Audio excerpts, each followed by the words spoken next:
कौन गौरधूप औकात मूर्खों बोले बमपंथीरा सुनना, अरे तो उसका जीरो का भाव भी पता नहीं है। आजादी, आजादी, आजादी, आजादी, आजादी, आजादी, आजादी, आजादी, आजादी। नमस्कार बंधुरा, আপনাদের সকলকে স্বাগত জানাচ্ছি আমাদের এই চ্যানেল চন্দ্রজিৎ ব্লগসে।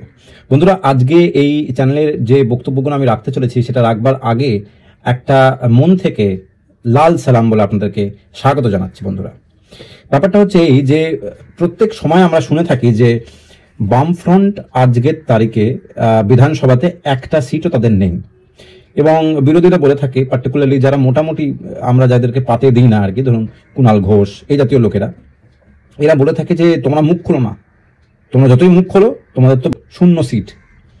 তো এই যে একটা একটা একটা ক্যালকুলেশন ওনার মাথায় চলে, তার উপর ভিত্তি করে কোনো কথাই বলা যায় না। যেটা আজকে আমি বলতে এসেছি বন্ধুরা, সেটা হচ্ছে এই যে আজকে ব্রিগেডে বামফ্রন্টের একটা মিছিল ছিল, ব্রিগেডে বামফ্রন্টের মানে একটা একটা সম্মেলন অর্গানাইজ করা হয়েছিল, এবং সেই সম্মেলনে অনেকেরই বক্তব্য হয়তো ছিল যে বামফ্রন্টের তো সিট বিশেষ নেই কি, মানে শূন্য, সুতরাং সেরকম করে কি বা হবে। কিন্তু যে পরিমাণে ভিড়টা হয়েছিল সেটা উল্লেখযোগ্য। বিশেষ কিছু আমার বলার নেই, তার কারণ হচ্ছে যে রেটে ভিড়টা হয়েছিল সেটা আপনারা হয়তো নয় টিভিতে দেখেছেন, বিভিন্ন চ্যানেল দেখিয়েছে, আর যারা যারা আজকে ব্রিগেডের মাঠে গেছিল তারা নিজের স্বচক্ষে দেখেছে। মেন ব্যাপার যেটা সেটা হচ্ছে যে এইটার যে ডিওয়াইএফআই এর তরফ থেকে, বামফ্রন্টের তরফ থেকে যে সম্মেলনটা ডাকা হয়েছিল ব্রিগেডে, সেটা কয়েকটা ইম্পর্টেন্ট সিগনিফিকেন্স আছে। এক নম্বর হচ্ছে যে এটা 2024-এর লোকসভা ইলেকশনের আগে রাখা হচ্ছে। দ্বিতীয় ব্যাপারটা হচ্ছে এই যে এটা একটা দীর্ঘ 50 দিনের উপর একটা ইনসাফ যাত্রা ডিওয়াইএফআই এর তরফ থেকে মীনাক্ষী দের নেতৃত্বে এটা শুরু হয়েছিল, এবং নর্থ বেঙ্গল থেকে শুরু হয়েছিল, এবং ওটা আজকে এখানে এসে একটা তার স্টেজ শেষ হলো, এবং নেক্সট স্টেজ এখান থেকে শুরু হবে।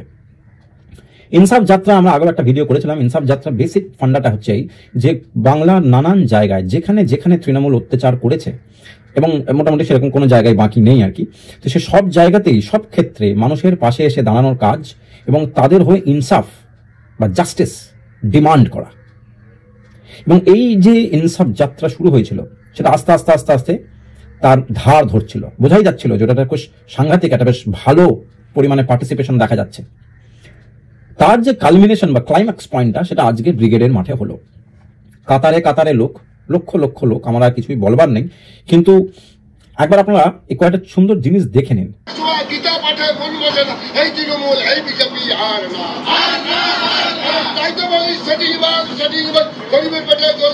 মোদি দিদি এখন পালা, গরিবের বেটা হচ্ছে জ্বালা, মোদি দিদি এখন পালা, তাই তো বলি শুনুন শুনুন শুনুন ভাই, এই বিজেপি এই তৃণমূল আর না, রাজ্য চল কেন্দ্রে ডাকা তৃণমূল বিজেপি নাই যে তখন এই তৃণমূল এই বিজেপি আর না, মূল্যবৃদ্ধি আকাশ ছোঁয়া, গীতা পাঠে মন বসে না, এই তৃণমূল এই বিজেপি আর না, তাই তো বলি সেটিং বাদ গরিবের পেটে চলছে জ্বালা, মোদি দিদি এখন পালা।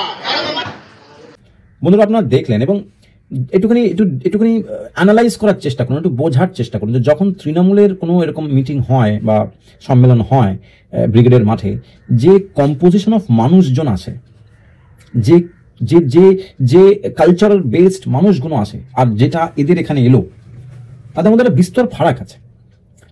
এবং এই ফারাকটার জন্যই একটা দলের মধ্যে যে সাংগঠনিক যে শক্তি, তার যে লিটারেচার, তার যে ইতিহাস, তার যে একটা একটা একটা পাস্ট আছে, যেটাকে গ্লোরিফাইং পাস্ট বলা যেতে পারে, সেটা তৃণমূলের নেই। এখানে গান বাজনা হচ্ছে, এখানে ছোট ছোট ছেলেমেয়েরা পর্যন্ত আসছে, তাদের বাবা মা তাদের দাদুদের সঙ্গেও আসছে, তারা নাতি নাতনিদের নিয়ে আসছে। একটি মায়ের ইন্টারভিউ দেখলাম, সে বললো আমি আমার ছোট ছেলেকে যত বছর ছবি কিনে দিচ্ছি, আমি আগে প্রাক্তনী ছিলাম এসএফআই, আমি এখন থেকে ছেলের মধ্যে ওই বীজটা ঢোকাতে হচ্ছে। তারা সকলেই জানে কিন্তু যে বামফ্রন্টের শূন্য সিট আছে বিধানসভায়। এটাকে বলা হয় ইন্টেগ্রিটি, যেটা এদের মধ্যে আছে। ইনসাফের জন্য যে ডিমান্ডটা করছে, এটা তো খুবই ন্যায্য ডিমান্ড করছে, এবং একদিকে লেফট আর একদিকে রাইট। লেফট ধর্ম নিরপেক্ষতার উপর চলছে, লেফটের একটাই বই, সেটা হচ্ছে ইন্ডিয়ান কনস্টিটিউশন। রাইটেরও কিন্তু একটাই বই, ইন্ডিয়ান কনস্টিটিউশন, কিন্তু ওদের যে ডেফিনেশন অফ সেকুলারিজম, এটা একটু ডিফারেন্ট বলেই লোকেদের ধারণা। কেননা লোকেরা হিন্দুইজমের সঙ্গে একটু গুলিয়ে ফেলে, মানে হিন্দুইজম ব্যাপারটা কিন্তু বেশ গভীরে গেলে বোঝা যাবে যে এটা একটা অন্য জিনিস, এটা ধর্মই শুধু নয়, এটা একটা অন্য জিনিসের মধ্যে লুকিয়ে আছে। যারা প্রকৃতরূপে হিন্দুইজমকে বুঝেছে, হিন্দুত্ব বলছি না, হিন্দুইজম বুঝেছে, তারা বুঝতে পারবে যে আমাদের কি আইডিওলজি ছিল, আমাদের ওয়ে অফ লাইফ কি ছিল, ওটা একটা ফিলসফিক্যাল ব্যাপার। অতএব সেক্ষেত্রে আমি ওটাকে একেবারে বাতিল করে দিচ্ছি না। কিন্তু যে মাঝে যারা আছে, কংগ্রেস, তৃণমূল, এই যে যারা দোঁয়াশলা, এদের একটাই আইডিওলজি, এদের আইডিওলজি হচ্ছে লুটে পুটে খাওয়ার। এবং মোটামুটিভাবে কালকেও আমরা দেখলাম, পরশু আমরা দেখেছিলাম যে একটি চোরকে ধরতে এসেছিল, চোর পলাতক হয়েছে, ইডির লোকগুলোকে পিটিয়েছে লোকেরা। পরের দিন আবার বনগাঁতে গেল, সেম জিনিস হলো। তারপরে আর একজনকে ধরেছে, তার নাকি 20,000 কোটি টাকার লেনদেন আছে ফরেন কারেন্সিতে। সুতরাং একটা চরমতম চুরির সিস্টেম এরা তৈরি করেছিল এবং এই চোরগুলো করে খাচ্ছিল। এবার যেহেতু এগুলো এক এক করে এক্সপোজ হচ্ছে, ল্যাংটা হয়ে যাচ্ছে সকলের সামনে। আজকে কয়েকটা স্পেসিফিক কথা মীনাক্ষী বলল আমাদের ব্রিগেডের মঞ্চ থেকে, সেটা হচ্ছে যে খেয়ে খেয়ে কুকুর যদি মোটা হয়ে যায় তাহলে সে বাঘ হয়ে যায় না। দ্বিতীয় একটা কথা বললো যে প্রচুর যারা যে ডিমান্ডসগুলো আছে, মানে বকেয়া টাকা না দেওয়া, টিচারদের চাকরি না দেওয়া, একটি মহিলা তার নিজের সব থেকে সুন্দর গয়না মাথার চুল সেটা ন্যাড়া করে ফেলছে, প্রতিবাদ জানাচ্ছে, 1000 দিনের উপর এটা প্রোটেস্ট জানাচ্ছে, চাকরি পাওয়া যাচ্ছে না, এটা বিচ্ছিরি ব্যাপার। চারিদিকে গরু পাচার, মানে কি নয়, মানে বালি পাচার, এদিকে আপনাদের খাদ্য স্ক্যাম, মানে ফুড স্ক্যাম যেটা হয়েছে, তো খাদ্য কেলেঙ্কারি যেটা হয়েছে, মানে কোনো জায়গাতে এরা বাদ রাখেনি। সেগুলো সব ইনসাফ পেতে হবে তো। গ্রামের পর গ্রাম যারা জ্বালিয়ে দিয়েছে, পুড়িয়ে দিয়েছে, আনাজ নষ্ট করে দিয়েছে, এগুলো তো একটা হিসেব দিতে হবে। এবং সেই মানুষগুলো আজকে এসেছিল, একটা অন্য আবেগ ছিল, দেখলাম একটা অন্য আবেগ নিয়ে লোকেরা এসেছিল। আজকে 20 বছরের ওপর হয়ে গেল জ্যোতি বসু মারা গেছেন, তার ছবি আজকেও বিক্রি হচ্ছে। এটা এমনি এমনি হয় না, দিস আর কল লেগেসিজ, যেগুলো তৈরি করতে হয়। এগুলো বুঝতে পারবে না তৃণমূলের ছেলেমেয়েরা। এবং এর মধ্যে আর খুব ইন্টারেস্টিং ব্যাপার এসছে, সেটা হচ্ছে দেবাংশুর একটা ফেসবুকে পোস্ট দেখলাম। উনি লিখছেন যে বিপুল পরিমাণে জনসমারোহটা হয়েছে ব্রিগেডের মাঠে, তারা যেন ভোটের দিনকেও ভোটটা নিজেদের দলকেই যেন দেয়, তাহলেই বাংলার মঙ্গল হবে। বকলমে উনি এটা বলতে চাইছেন যে যদি ওরা বামফ্রন্টকে ভোটটা দেন তাহলে বিজেপির সঙ্গে ভোট ভাগাভাগিটা হবে না, তাহলে তৃণমূল কিন্তু আরামসে জিতে যাবে।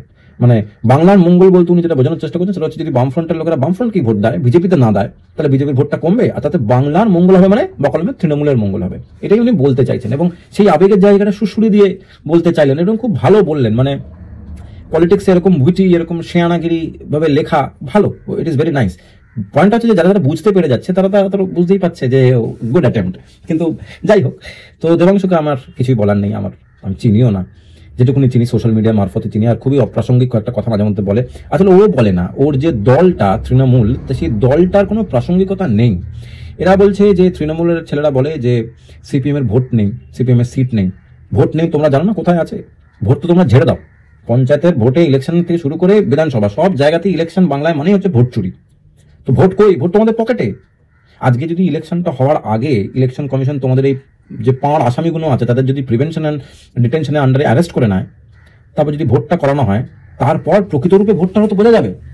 মানুষের যে এত বিশ্বাস বামফ্রন্টে এখনো আছে, সেটা আজকের ব্রিগেড থেকে খুবই পরিষ্কার। আমার কয়েকটা ছোট্ট ক্লিপ যেখানে কি বলছে একবার শুনে নিন। রাখনে কে লিয়ে পায়ে হাঁটা আমাদের কাছে নতুন নয়।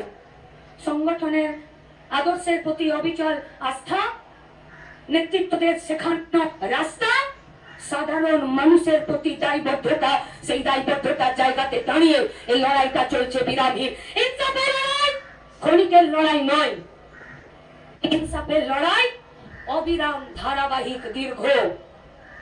তাই আমরা বলেছিলাম বড় মাঠে লড়াই হবে, যে মাঠে লড়াইয়ের শর্ত ধর্ম হবে না, যে মাঠে লড়াইয়ের শর্ত ভাষা হবে না, লড়াইয়ের শর্ত হবে কাজ, লড়াইয়ের শর্ত হবে রুটি, লড়াইয়ের শর্ত হবে রুচি, লড়াইয়ের শর্ত হবে স্বচ্ছতা। আর সেই শর্ততেই গোটা মাঠের দখল নেবে মূল এজেন্ডার কারিগররা। তাই নকল যুদ্ধ ছাড়ো, আসল কথা বলো। अरे हम किसके पास सीखने जाएंगे? बिल्ली के पास तो धर्म है चूहे का कत्ल करना, ধর্ম সবই সে শিখা नहीं जाता। ধর্ম হলো মানুষের ধর্ম, যে বাঁচতে জানে, যে হাত ধরে ভালোবেসে বুকে টেনে লড়াই করে মাথা উঁচু করে বাঁচাতে অন্যদেরকে লড়াইয়ের মাটিতে আনতে পারে। শুধু জিরোরা যদি রাস্তার দখলের কথা বলে, আসলে ওরা বামপন্থীদের শক্তিকে ভয় পায়। আমাদের কোনো আক্ষেপ নেই, আমাদের কোনো রাগ নেই, কিন্তু আমাদের আশঙ্কা রয়েছে যে ডেমোক্রেসির ফোর্থ পিলার রুটি রুজির কথা বলছে কিনা। চমক দেখাই কমরেডরা, এই যে বসে আছেন, এই কমরেডরা, এই কমরেডরা, আর এখানে অসংখ্য কমরেডরা। अरे जब दिल से दिल मिलता है तो जुबा को खोलने का जरूरत भी नहीं पड़ता है। তাই গোটা রাজ্যের মানুষ আজ কাজ রুটি রুজির পক্ষে তারা কথা বলছে। सिर्फ हंगामा खड़ा करना हम लोगों का कोई भी मकसद नहीं है।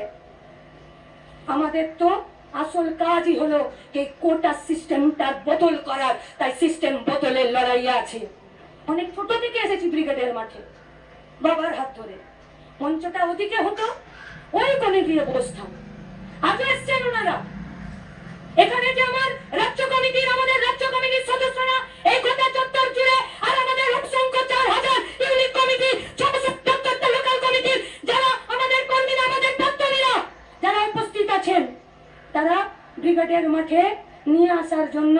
আর বাপ মায়ের হাত ধরে যখন ব্রিগেডে এসে লড়াইটা করতে শিখেছি, তখন আমাদেরকে এটা কেউ শেখায়নি যে ব্রিগেডের মাঠে আর রাজনীতিটা করতে গেলে চোরেদের বাড়িতে জন্ম নিতে হবে। রাজনীতিটা করতে গেলে 25-75 ভাগ বাটোয়ারা করতে হবে। কেউ শেখায়নি, শিখিয়েছে পাশের জনের হাত ধরতে হবে আর এগিয়ে যেতে হবে। এই কাঁধে এই আমাদের প্রাক্তনীরা, ওই প্রাক্তনীরা, এই প্রাক্তনীরা, এখানে অসংখ্য অভিভাবকরা আছেন। কাঁধে আমরা আমাদের শহীদ কমরেডদের লাশকে বয়েছি। এখনো তাকালে চোখের সামনে মইদুলকে দেখতে পাই, 16 জন পুলিশ মিলে পিটিয়ে মেরেছিল।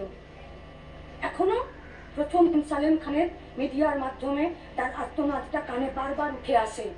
এখনো কমলা মন্ডল, বিদ্যুৎ মন্ডলের শহীদ বেদিতে মালা দিতে গিয়ে पैर लड़खड़ा कर जब गिर जाता है रोते रोते, সেই পায়ের ভাঁজটা এখনো পর্যন্ত বুকের কাছে আছে।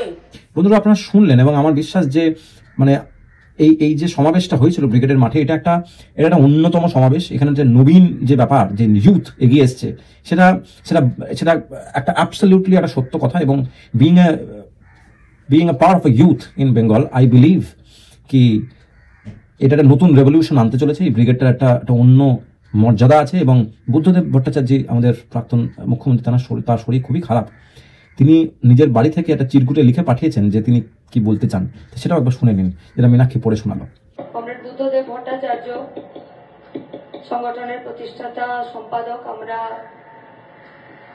তার বাড়ি কাল গিয়েছিলাম এবং তার কাছ থেকে লড়াইয়ের উষ্ণতা নিয়ে ফিরেছি।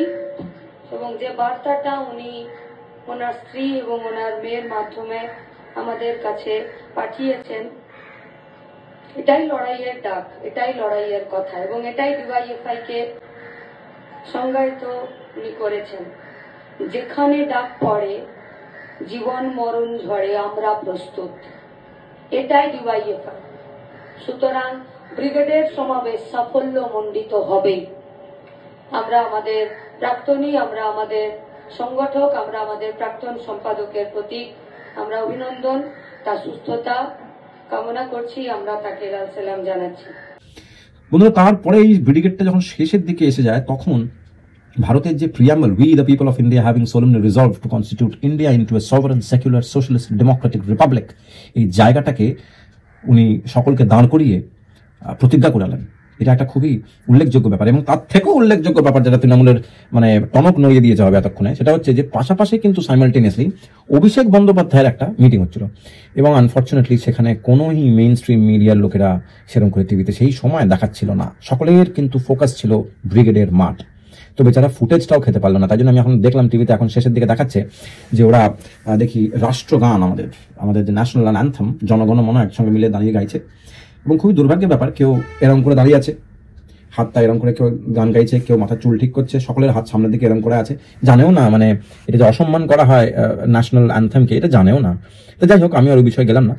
এখানে ভিডিওটাকে শেষ করছি বন্ধুরা। আজকের ব্রিগেড অত্যন্ত অত্যন্ত সাকসেসফুল হয়েছে এবং এটা একটা অন্য ইম্পর্টেন্স আগামী ইলেকশনে, 2024 ইলেকশনও এবং আগামী দিনে আমাদের বাংলার বিধানসভা ইলেকশনও ডেফিনেটলি থাকবে, কারণ ইনসাফ যাত্রা এখানে শেষ হচ্ছে না। দেখা হচ্ছে একটা অন্য ভিডিওতে, একটা অন্য ইস্যু নিয়ে। লাল সালাম বলে আজকের ভিডিওটাকে শেষ করলাম। নমস্কার।